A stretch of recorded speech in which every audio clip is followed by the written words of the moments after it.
Zanmim yo bonjou, koman nou e? M'espere nou tout en forme. M'da soute nou vin gade ti bout video sansama avek mwen. Kote mwen glabal, an Republik Dominiken. Jist mde vle pale nou de frisa ou nap gade ya.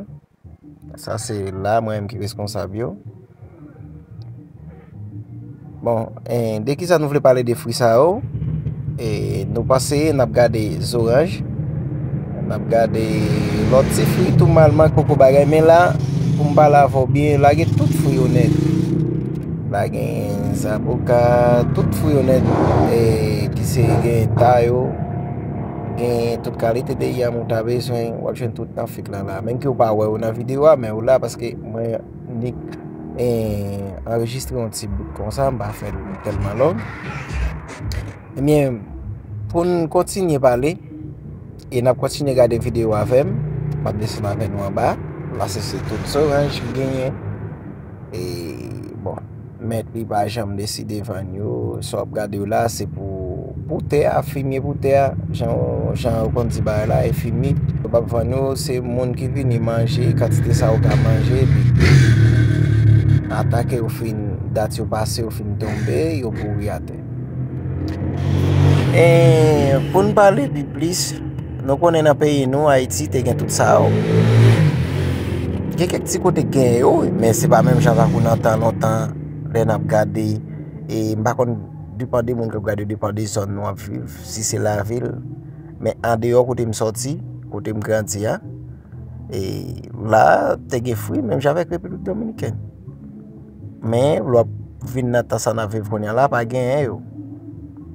Sak fe pa gen yo, biye si se menm nasyon sa yo detui fwi nou te gen, yo menm na peyi, yo menm yo gen tout fwi.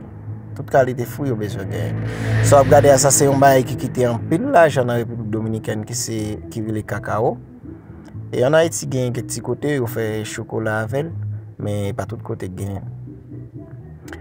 Sote nou kontinye gade, tout sa yo se banan, bon, met baye sa pa viv. En Republik Dominiken la viv Miami, men mwen menm ki responsav la. Tout sa wè net se sou responsav mwen. La telman apil. De fwa se sou 1000 let m'oblije mache. Jodi sa mde gon fwem ki te oblije vin antre al foti mache avem. Mwen m'oblije pren rapi. De menm li sou 1000 let la, li devan. Men si avan long tan nou wal wè la. An kontine gade avem sa men.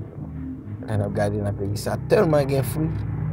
E pi nan peyi nou moun nan gen ti gen zoranj de fwa li pa oblije mèm rive nan avèk dat pou l'arive pou l'fin bien rek pou l'arive mi. Li gen tan oblije van ni paske pa gen yen. Oui, mais pendant ce temps, ça te gen pile fwi a yi. Oui, te gen pile, baby. Yo detui, yo imagine petit pour a Congo. Nou gade avem, ki jaden, katite jaden ta ou gen, isi se mche chou. Même jovenel te planté.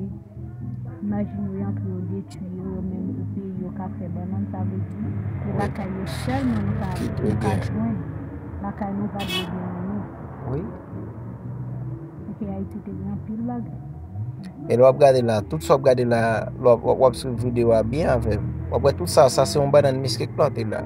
Avan long tan wap gade la, lap gi banan baka di pou katite. E wap gade jaden ta ou sa wap gade a la net. La se, tout se sou responsabilite. Mwen pou plante ou sepman, pou yo gen yo la takou de fle. Gade ki katite jaden zoranj. Wap kontrole depi video a de komanse, kote mde soti sa se yon lot. Non lot Madame même fik la, mais c'est que je viens en distance, je vais dans l'autre côté qui est plus orange de chou. L'autre gade avec. Suivez avec, quand tu es au gain là. Voyez, tout ça, regardez là. La gen la gen toute qualité yam ou ta flé, gen tout fruit la net. Ça c'est millet là. Oui, ça c'est millet là et côté m'genyen pour le manger. Li gen d'eau, li gen kay pou dormi normal. Lem bezwen pou mal mette pano sou li et pour monter pour mal marcher dans fik. Oui là c'est même avec Haïti là